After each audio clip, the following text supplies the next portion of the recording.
What's up guys, and welcome back to another episode of the Realistic Career Mode. It's episode number 4. What a terrible run of form for Leicester City. No wins in our last 8 games, right now in the bottom 3 on goal difference and absolutely tanking as we close out the first half of the season. Loads to get through today, including the FA Cup third round and the opening of the January transfer window. We start right here, Newcastle away at St James's Park. Come on, folks. 3 more scouting updates after the game as well. We've got 2 players in the academy now, for those that missed the last episode. An English striker and a French defensive midfielder, and we'll put it this way, we could really do one of those players getting a pro deal and looking at the next wonder kid at the King Power in today's episode. 4 minutes is all it took for Newcastle to take the lead in the North East. Alexander Isak, what a player. I'm not panicking. I mean, granted our run of form has been terrible. No wins in what's going to be 9 games now, unless we can turn this one around. Yes, and maybe we will, courtesy of the wily old fox, Jamie Vardy, getting his 2nd of the year. But we're only in the relegation zone on goal difference. We've had a couple of wins this season, a couple of big points as well against big teams like Manchester United and Spurs. It's not been disastrous. There's a long way to go. As we're just about to hit the hour mark, I'd certainly take this come the final whistle. A point at St James's, only our 3rd point in all our away trips this season. Still searching for a win away from home, still searching for a win, period, in this run of what will be none in 9. But I'd certainly take it. We can still win it. It's El Canoes through. Pope with the save. This is why we're the lowest scorers in the league this year. My finishing is trash. It's the adrenaline, you know. It's just getting the better of me. I just panic. Just cannot keep my composure when I get into a good situation. I've done some good work. I'm faced with the prospect of scoring, and I just bottle it. I absolutely bottle it as Sandro Tonali finds Bruno Guimaraes. Lovely ball through. There's Anthony Gordon, and he ain't going to bottle that finish. 13.5 to play, and that's the difference that composure can make. Equal chances, 1 scored, 1 saved. And it is why we remain in the bottom 3. Another loss for the Foxes, winless in 9 games now, and our search for our first Premier League victory on the road continues. That January transfer window can't open soon enough, because I've got to do something. I don't know what exactly, but something needs to be done. Right, 3 more scouting updates. Where from England, we shall keep scouting these 3 youngsters. And from France, well, there's a few players that are still really good, but I've got to give Boucher a scholarship. The reason why I'm so excited about this guy is because at 14, don't look at the potential, look at the height. As we know, players can grow in the academy until they hit 16. So at 6'1" at 14, this guy getting up as a giant. And from Thailand, still haven't had a player make the academy yet, but I'll keep scouting these 6 players here, including a lad with pink hair. And if you watch my Valencia career mode we just finished, you'll be having flashbacks to Chan with the purple hair. Right, following game, heading into this one, it is Wolves at home, and there's no doubt about it. This is what you call a relegation 6-pointer. Both sides right now in the bottom 3. We are 3 clear of Wolves right now in 19th, and a win will surely see us leapfrog Everton in 17th, but a loss and will drop to 19th in the table. This is absolutely massive and our biggest game of the season so far. Not too early to say, whoever loses this probably has the better chance of going down. Wolves at the King Power. Man, do we need that first win after none in 9. Come on, the Foxes. I often say that when you're a struggling team, these are the games where you've got to target the wins in, because no one really expects you to go away to Anfield or the Etihad and get all 3 points. But these are the games where you've got a genuine chance to not just get 1, but get all 3. So when that is the case, and you've got this rare opportunity for a victory, you've got to take it. Come on! And Rafiu agrees. 5th of the season for our new Nigerian forward. Leicester in front, 12 minutes into a big basement battle.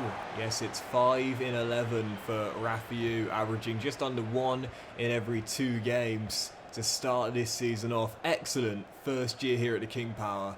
And I said it, we were going to need someone to step in when Vardy's not firing consistently. Well, that's been the case this season, and Rafiu, I could not have got more out of our new number 17. Couldn't have asked for more, I should say, as he flicks the ball through. Sumare! That's the composure we've been lacking.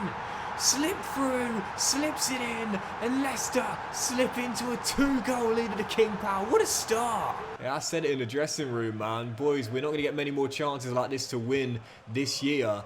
So when we got a chance like this, we've got to take it. And so far, you talk about taking chances, 2 clean finishes as Leicester go 2-0 up. Long way to go though, very long way to go. 35 minutes in, up by 2. But Wolves aren't just going to lie down and accept this loss here. They're looking to battle back like they did at Portman Road. Hermansen makes the save. And we still have that 2-goal cushion for now. Long way to go though. It's Justin finds for Tawu. Tyrick Mitchell on the catch-up. Oh, brilliantly done. Oh! So close to 3-0 up.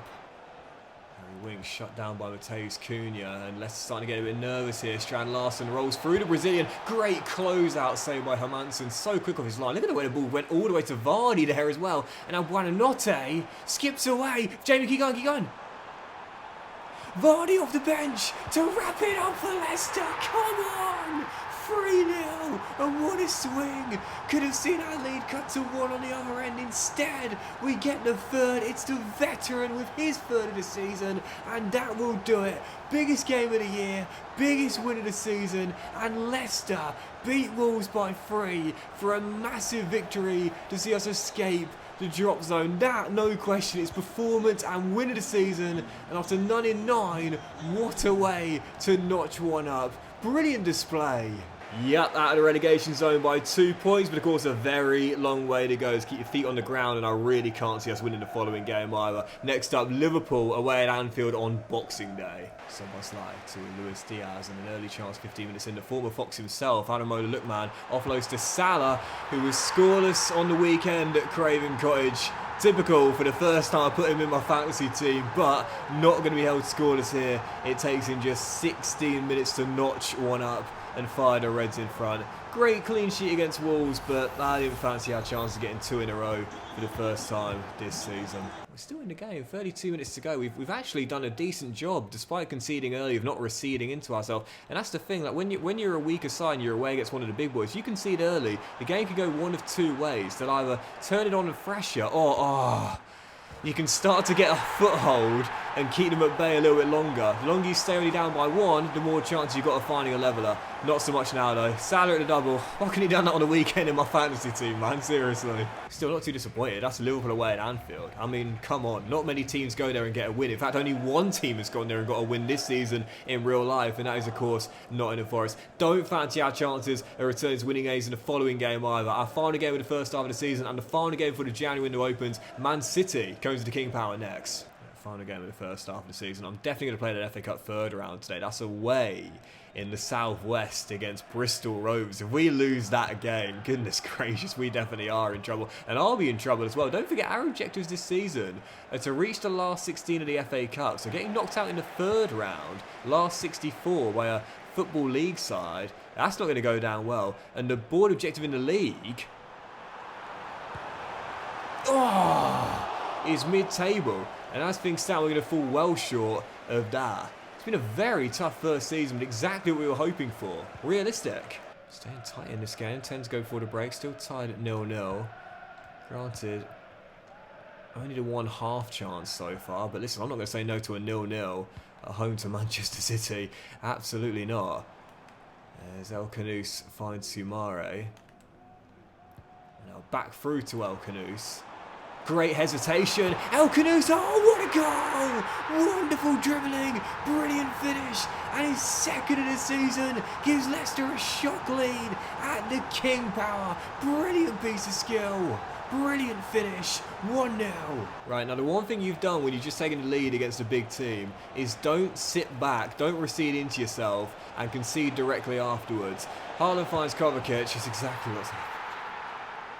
Come on, seriously. See out the half. There was 5 minutes. I'm not the type to rage or get angry. I'm just quite a calm person normally, as you know. But the times when I do get annoyed is when it's clearly my error. Like if I concede an unlucky own goal, or I feel as though a referee decision went against me when it shouldn't have done, or my goalkeeper's dropped a clanger, I'm not going to get mad. I'm going to chalk it up to bad luck. But when it's clearly my fault, that's when I'm annoyed. Because I know I've got to do better.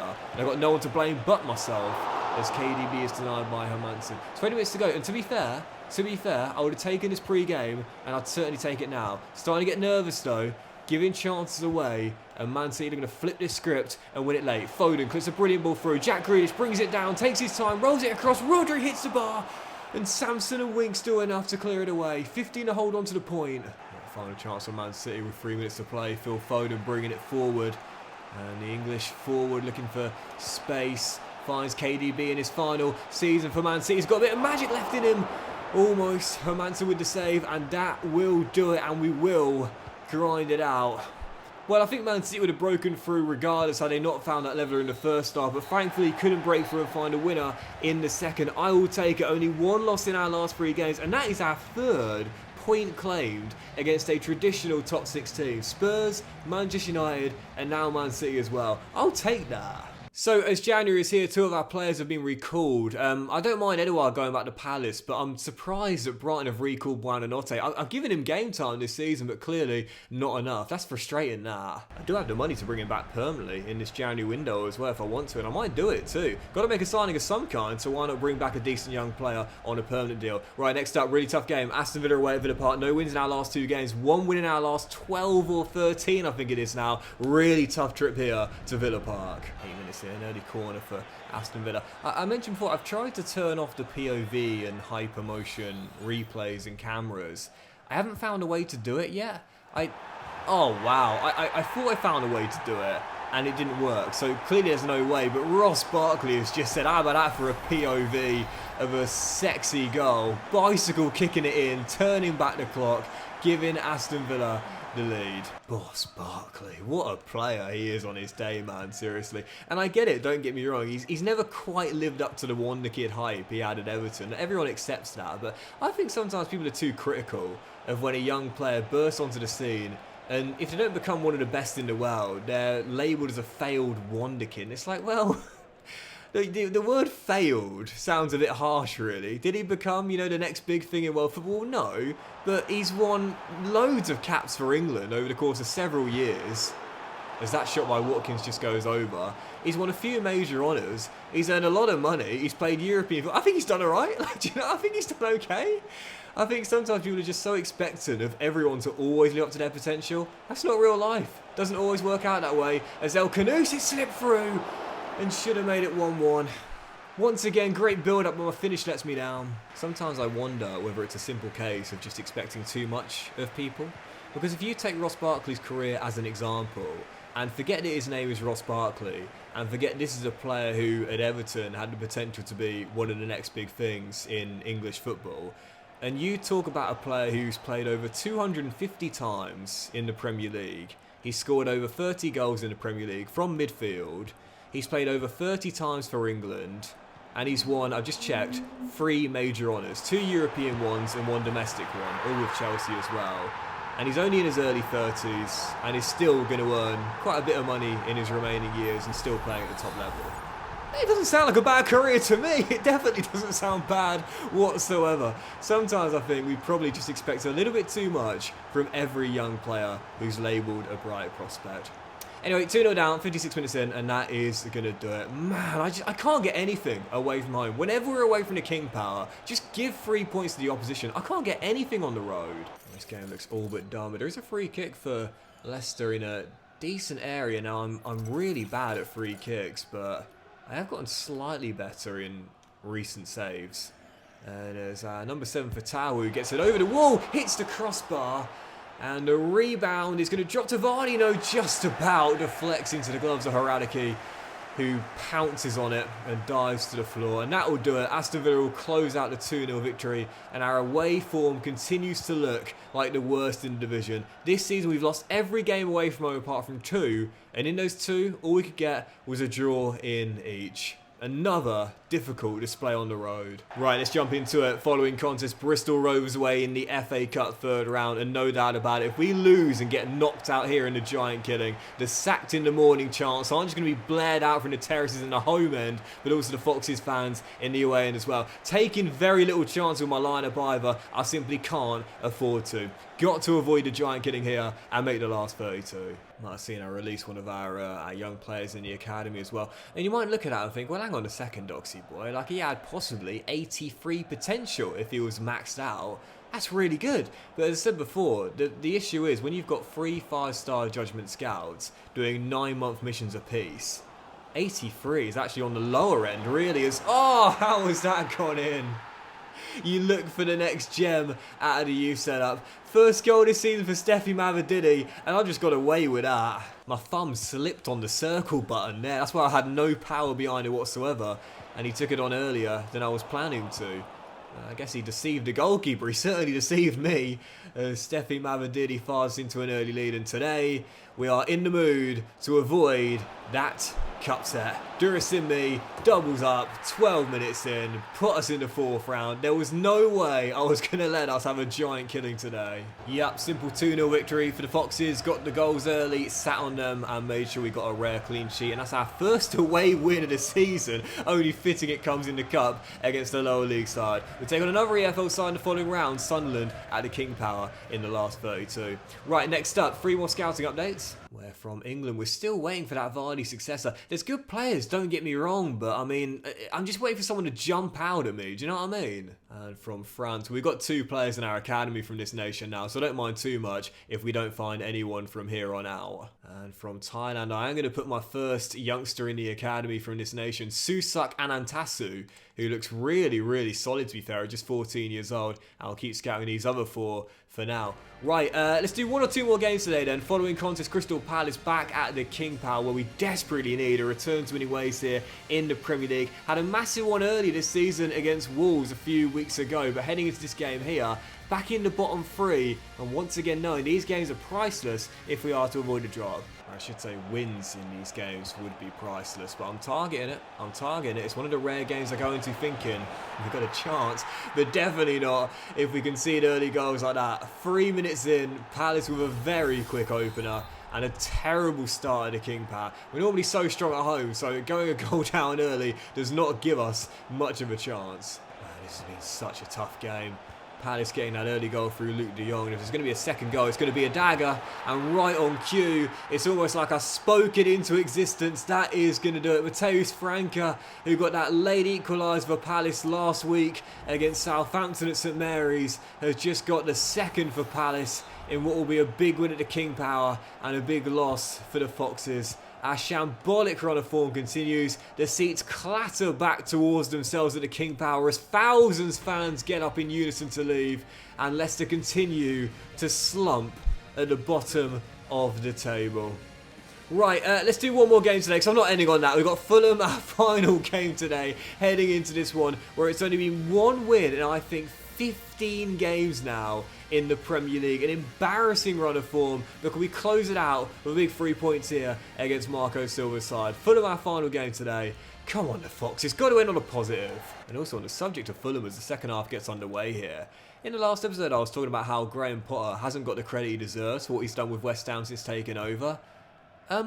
Can we give Marco Silva his flowers? Because he deserves a massive bouquet, let's be totally honest here. Not just after the win against Liverpool on the weekend, only the second Premier League team to beat Liverpool this year, but also to be where they are right now, with a genuine chance of finishing in the top 5 and qualifying for the Champions League. Listen, I'm not going to say they are going to do it, but I don't think anyone thought they'd have a chance pre-season. With a few games to go, they're a threat. They are a genuine threat and a dark horse to go ahead and secure that. I love the vibes they've got in the dressing room. We see Iwobi and Bassi, they're such a great connection. It's a great fun team to watch, and what a season they've had. Fair play to them. Yeah, I think because of what Forest have done this year under Nuno, perhaps other teams' sort of success stories this year, if you will, have gone under the radar a little bit, but... Oh, come on! I've always been a big fan of Marco Silva, and it's great to see what he's doing right now in West London, but today, when we needed a big win against them, we might well be getting it. And that is going to do it as well, as we'll pass out the clock, and Leicester have a massive victory at the King Power, which will see us leapfrog Marco Silva's side and escape the bottom 3. The perfect way to close the episode out. But that'll do it for today's episode, guys. Massive thank you for watching. Hope you've enjoyed it. If you have, then please do drop a like. Much love to you all. Have a fantastic day. I'll return in the next one with the remainder of the January transfer window. We might still make a new signing. The FA Cup 4th round against Sunderland, and more big games in the Premier League, aiming to pull away from the bottom 3 very soon.